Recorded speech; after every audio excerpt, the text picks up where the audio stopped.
Good morning. It is great to see you all, or at least to know you're out there. My name is Joan Montagnes, and I have the honor and the privilege of serving you, this congregation, as minister. It is wonderful to be together. It is great to be together, especially when the weather is being so completely uncooperative. Welcome, welcome, welcome. I want to wish a special welcome to all the mothers out there on this Mother's Day and all of the folks who have mothers and grandmothers and all the folks who are especially blessed, like myself, who have many, many mothers. Welcome also to all the folks who are tuning in from somewhere other than Buffalo, uh, Hamburg. We've got people out in Carmel by the sea. We've got people way east of Toronto, in Canada. We probably have some folks in Fort Erie and beyond. And also, I think we've got some folks further south. Oh, Seattle. We've got some people in Seattle. So that's the people I noticed tuning in. So welcome all of you. I want to offer you some Zoom tips. The first thing is we can't see you or hear you. You can't hear or see each other, but you can chat with one another throughout the service and after the service during our virtual fellowship hour. You will be able to see our worship associate, Jerry Gallagher, and myself, but that's about it in terms of people. And one more note, when you are using the chat, it's probably best, unless you just want to speak to Jerry and me, it's best to address your chats to not just the panelists, but all the panelists and the attendees. And that way you'll be talking to your whole congregational family. Special thanks go today to John Petroselli, Karen Street, Bobby Withrow, and all our music staff who enrich our worship every single Sunday. And a really special thanks goes out to Alex Huddleston, who will be playing the piano during Jesse Downs' aria. Few announcements, because what would church be without announcements? General Assembly is going online this year, and that makes for a very inexpensive and easy way to take part in worship, decision making, skill building, and celebration with thousands, and I mean it, thousands of Unitarian Universalists around the world. We encourage you to register.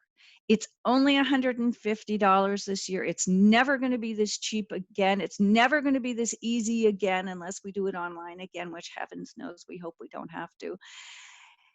And we also have scholarship funds for anybody who's finding the costs a little high. And the scholarships are also available for any youth who would like to attend. Quick reminder that we have lots of activities going on throughout the week on our Zoom platforms. Check out the newsletter and the e-blast. And if you don't get the newsletter and the e-blast and you would like to, just contact the church office and we will get you hooked up. That is enough announcing for one day. Let's take a deep breath in and let it go.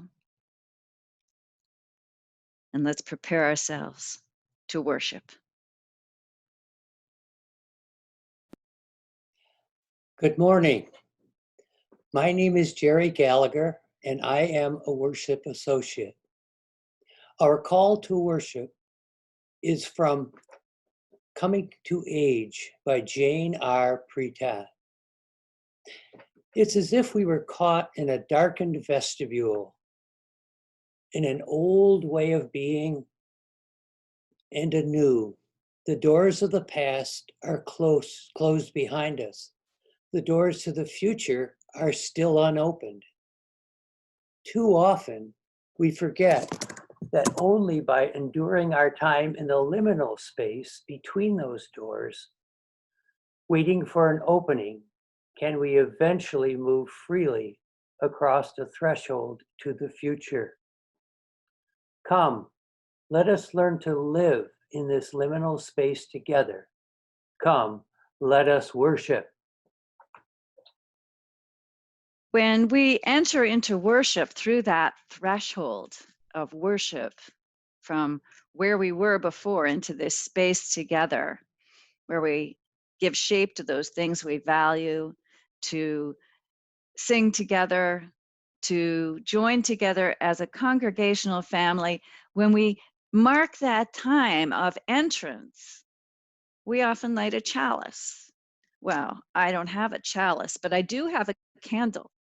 And so I invite you to join me in lighting a candle at your house or a chalice at your house and saying our chalice lighting words.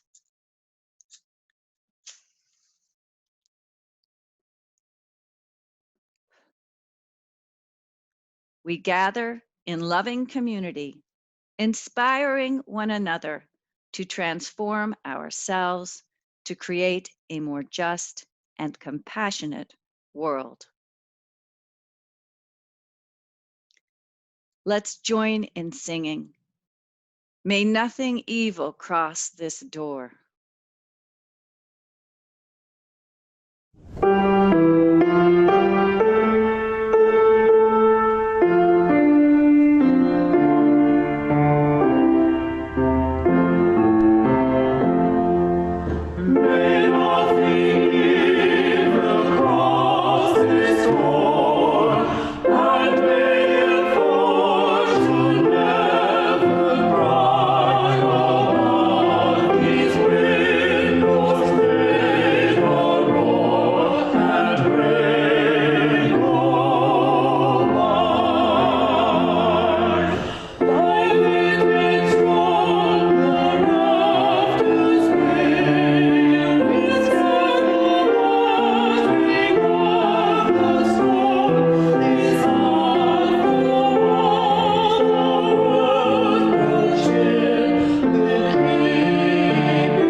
Once upon a time, under an old abandoned castle, in a deep, dark, dank, rat-infested dungeon, there lived a goblin. Every day, Goblin visited his very best friend, Skeleton, who lived in the treasure room. They counted bats together. They rolled dice, and Skeleton liked to tell Goblin stories of when Skeleton was a mighty warrior. They even played dress up and put on the crowns that were lying around on the piles of gold and gemstones and beautiful things. "Look at me," said Goblin. "I'm the king of the goblins. I'm the king of the goblins." And they both laughed. But just then they heard the tramp, tramp, tramp, tramp of heavy footsteps on the dungeon's floor. Oh no! The adventurers were storming the castle, and the adventurers were headed straight for the treasure room. They scared the rats. They scattered the bats. They plundered the pantry. Goblin was so afraid he hid under his bed until the adventurers had gone away. Only when things were quiet again did he dare to come out. The adventurers had taken everything. They took the gold. They took the maps. They took the books. They took the gems and the scrolls. And they took Skeleton. Oh no, what to do? Said Goblin. I must go out into the wide world to find my friend. He was so frightened. He had never left the dungeon before. What would it be like out there? One thing Goblin knew for sure was that out there in the wide, scary world, nobody likes a goblin. But Skeleton was his best friend.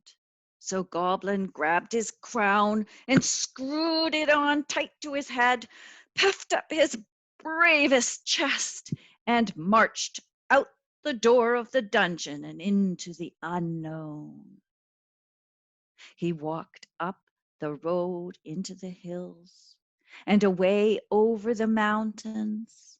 On the far side of the mountains, Goblin met a farmer, and very politely he asked, "Excuse me, I'm looking for my friend Skeleton. Have you seen him?" "Ah!" shouted the farmer, "a filthy goblin!" And the farmer chased Goblin down the road with a pitchfork. The farmer chased Goblin right through an inn full of elves. "Look!" shouted the innkeeper, "a disgusting goblin!" The farmer and the innkeeper chased Goblin right past a hobbit town. The hobbit mayor cried, "Catch that goblin!" And they tried. The goblin, the innkeeper, and all the hobbits chased the goblin to the edge of the haunted swamp. Just then, Goblin saw the adventurers pulling a big cartload full of spoils, and there, sitting atop that cartload of treasure, was Skeleton. "Get that goblin!" shouted the farmer, the innkeeper, and all the hobbitses. Goblin grabbed hold of Skeleton and they ran off together. Goblin and Skeleton ran through the haunted swamp until they got to a cave where they caught their breath.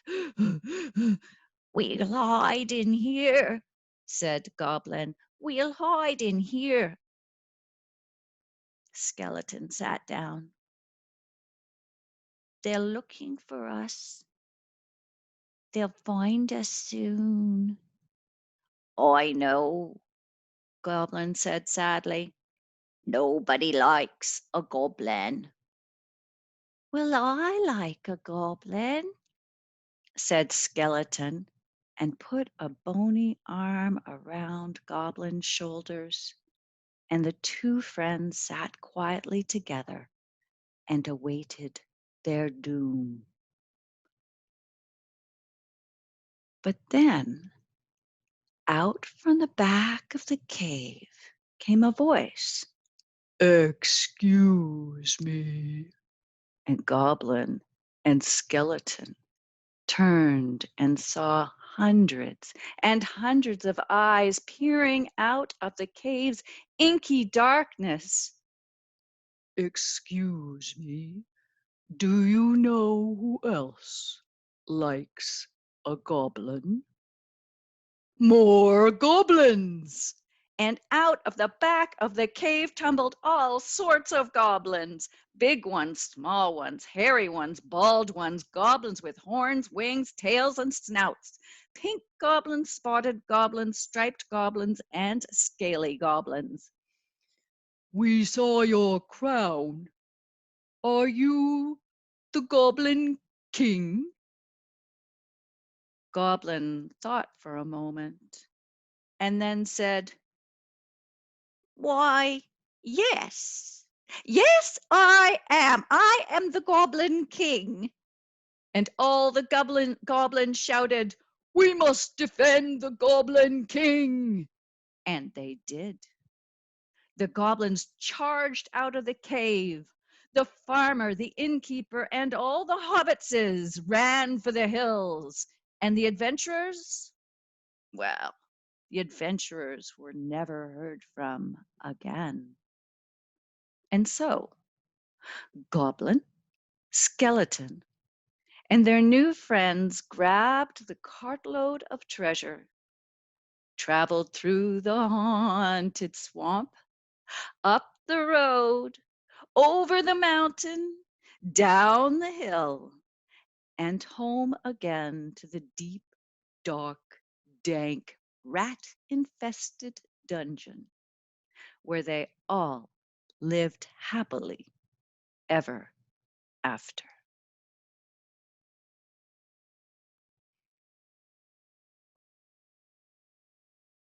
Every week, our congregation takes a good portion of our Sunday morning offering and uses it to care for our larger community. This month, our Share the Plate offering will be directed to the church's ministerial discretionary fund. COVID-19 has hit the health and economy of our community rather hard.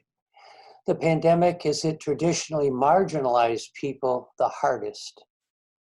All money raised for the Ministerial Discretionary Fund this month will be used to support those in need.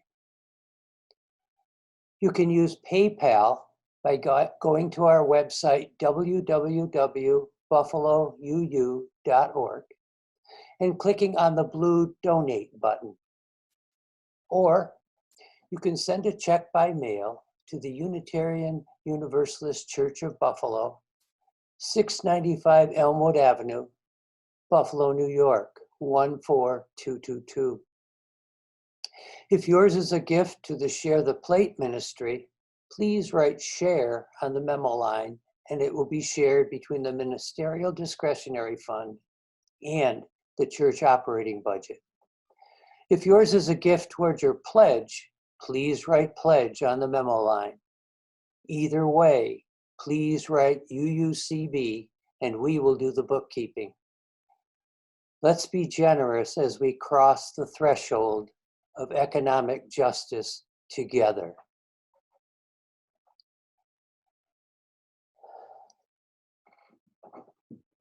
An excerpt from Open the Door by Joyce Rupp. The liman is another way of describing the uncomfortable ambiguity that develops when we are standing in the middle of a juncture of significant change. Liminality implies a disoriented vagueness in which we wander about searching for what seems to be out of reach. We lose a sense of clear identity and question what seems to be a dissolving relationship with ourself and perhaps with our God. All of which leads us to review the values and beliefs that give our life meaning. Liminal space is a twilight time, when it is neither day nor night. Things cannot be seen clearly in the dusky grayness washing over our minds and heart.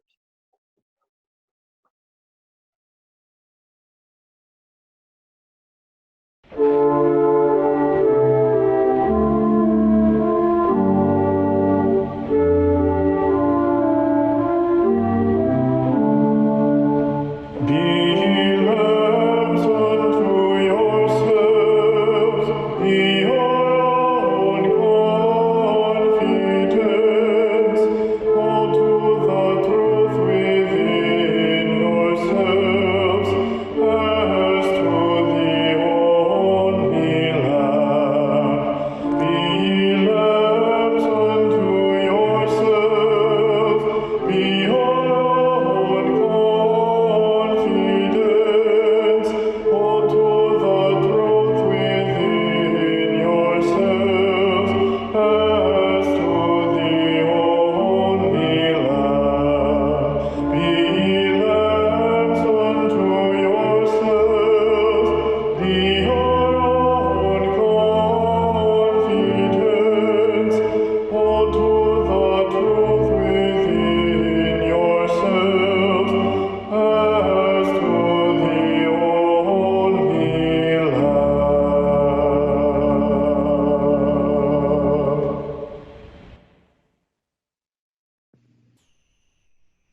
Let's join our hearts and minds in a quiet moment of prayer, reflection, and meditation.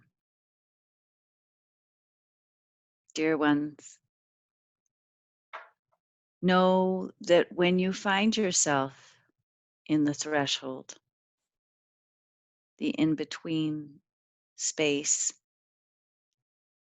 when you find yourself in uncomfortable ambiguity,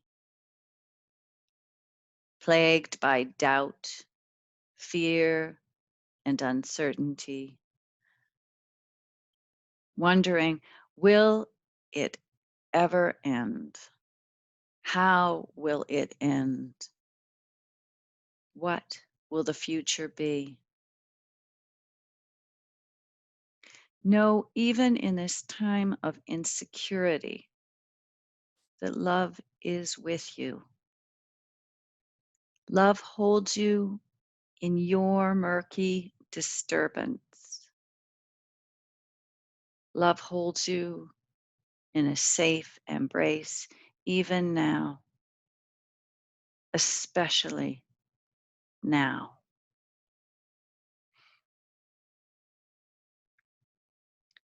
We open our hearts to all those affected by the pandemic, the sick, the unemployed, the economically disadvantaged, the families, first responders, healthcare workers, the grieving.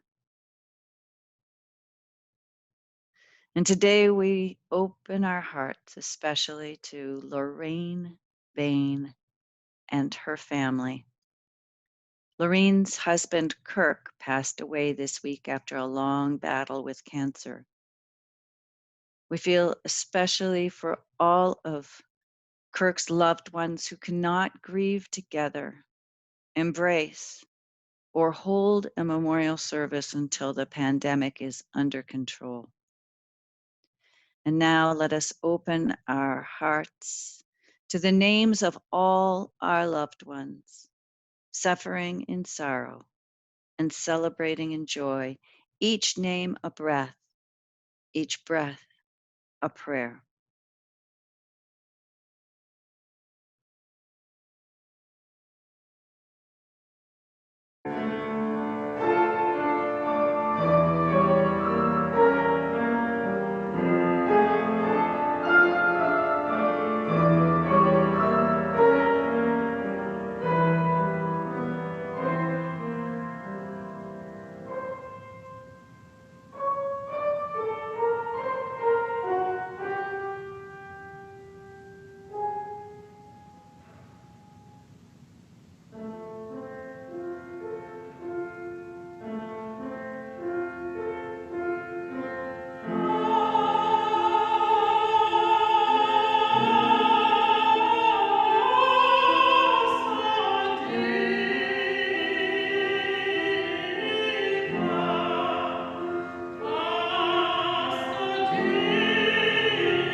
The breath of nature is upon us.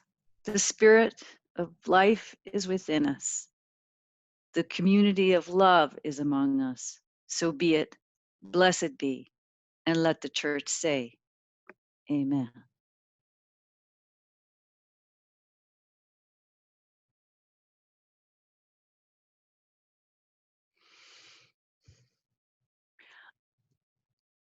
All the places of our past, the homes, schools, churches, work environments, all the places of our past stay with us, hiding in the deep, dark, dank dungeons of memory, filled with treasure and bones waiting.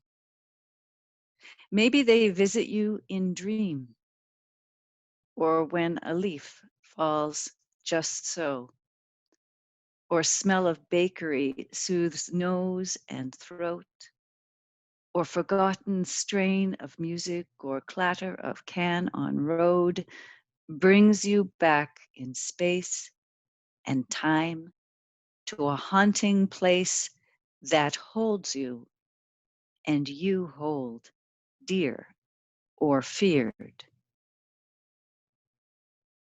One such space in these days of isolation, seclusion, and banishment, one such place is our church building, locked and shuttered at Elmwood and Ferry, an old abandoned castle. Most of you have been there in the past, and you can cast your mind's eye back to the gold and green stained glass and heavy brown door wood. Let's enter through those old doors, the old church doors. They are large, a Gothic arch, heavy with oak and ironwood. They swing open on a sigh. But before you move even a few feet, there is another set of doors, another obstacle. Hesitate? Turn back? But you move forward. Though you're not in the sanctuary, not yet. You're under the heavy stone bell tower. It weighs down. The narthex, the vestibule, the space between outside and inside, between the street and the holy, between society and congregation. You must pass under and through this liminal space, another set of double doors, a screen of glass, and suddenly the space expands wide and large enough for generations past, present, and future to worship in celebration. A sanctuary of memory, caring, and hope. An enormous moment of peace, cloudless and unveiled. A welcome breath of musty dust, years of candle smoke, of cold stone, ghosts, and home. This is an old architectural trick to give you the feeling of weighty compression as you cross the threshold before you are released into the open, awe-inspiring space of the sacred, where a greater transformation is possible. In many ways, it feels like today we are caught in a narthex, a vestibule between an old way of being and a new way of being. The doors of the past, what we used to call normal and everyday, well, those doors are closed. but they're not that far behind. They're only 2.5 months behind us. When you think about it, that's not that long ago. Think of some of the other major changes in your life: the birth of a child, marriage, divorce, sobriety, death of a loved one. Most of those changes were much longer ago. We passed through those doors filled with fear and loving and emerged into a new, scary, wide world and discovered a different way of being. The change, the threshold, made a greater transformation possible. But today, as we look forward to the pandemic someday coming under control, this unpleasant waiting time someday ending, as we look forward to that moment, as we look forward to the doors of the future, they are still closed to us. We wonder, what in heaven's name is it going to be like when we furtively come out of our hovels, blinking once more into the sun? What will it be like to feel human touch again, to embrace, to breathe in peace without a mask, to feel without gloves? How long will it take to pull on our robe and crown and puff up our chests and face the days set before us? When will our spirits be uncorralled by caution tape? What will it be like to imagine joy again, true, unadulterated laughter and uncompressed happiness? At at this moment, we are not preparing to enter a door, nor are we through the door and on the other side. We're in the middle, crossing the threshold. We are living days and days in the liminal space of uncomfortable ambiguity, disoriented vagueness, a twilight time, dusky grayness washing over mind and heart. Stuck here in this threshold season of hard frost and snow in May, of waiting and waiting. We have extra hours to let the soul wander. And where it wanders is to review, to question, to doubt even the values and beliefs that give life meaning. If we rest here long enough, we may even begin to question what seems to be a dissolving relationship with our loved ones, a dissolving relationship with ourselves. Today, we are peering out beyond the doorway of the known to a new, scary, wide world. We are living in little space, afraid of the present and the future, driven by the spirit of life and love to move forward. Before us, after this weighty feeling of compression, after we cross into the days to come, when we are released into the open, perhaps we will find an awe-inspiring space of the sacred where greater transformation is possible.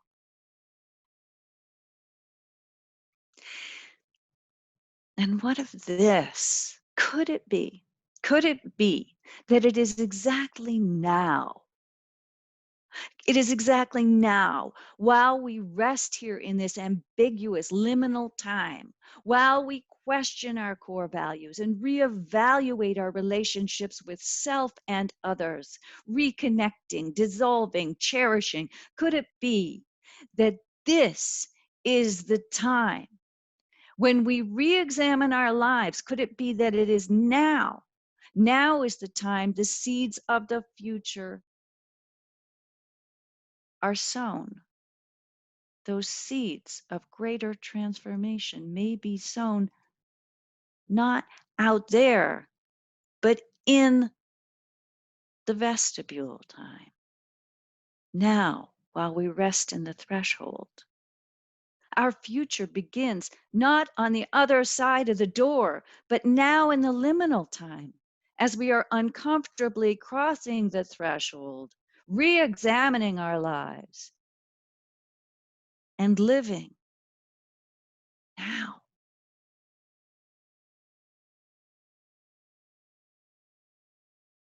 There is much to spend time examining.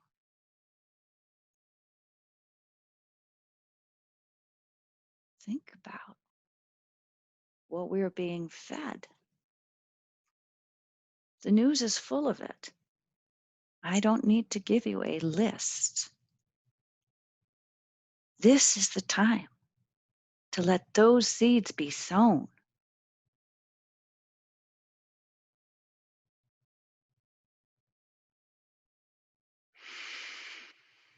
So breathe into it, my loved ones.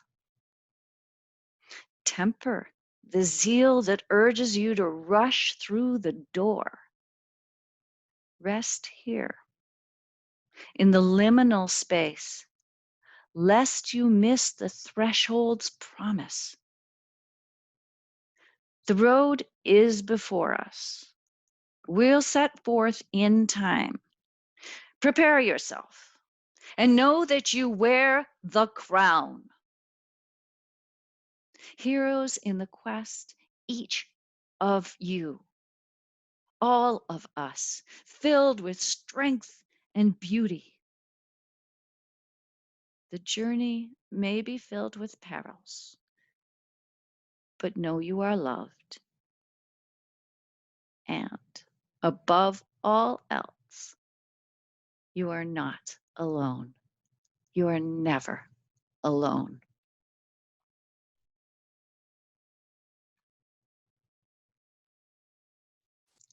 Let's sing. Sing out praises for the journey.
As we extinguish the flame of this chalice, may we carry its light with us into the world in the power of peace, faith, justice, and love.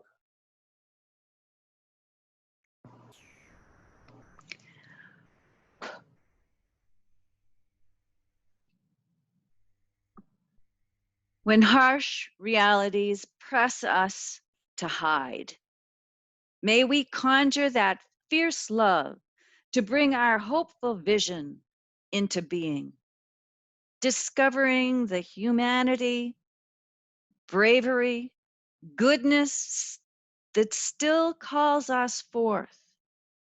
May we breathe into our journey, our future story, our new adventure, and make it come alive. Remember, you are blessed. Remember, you are a blessing.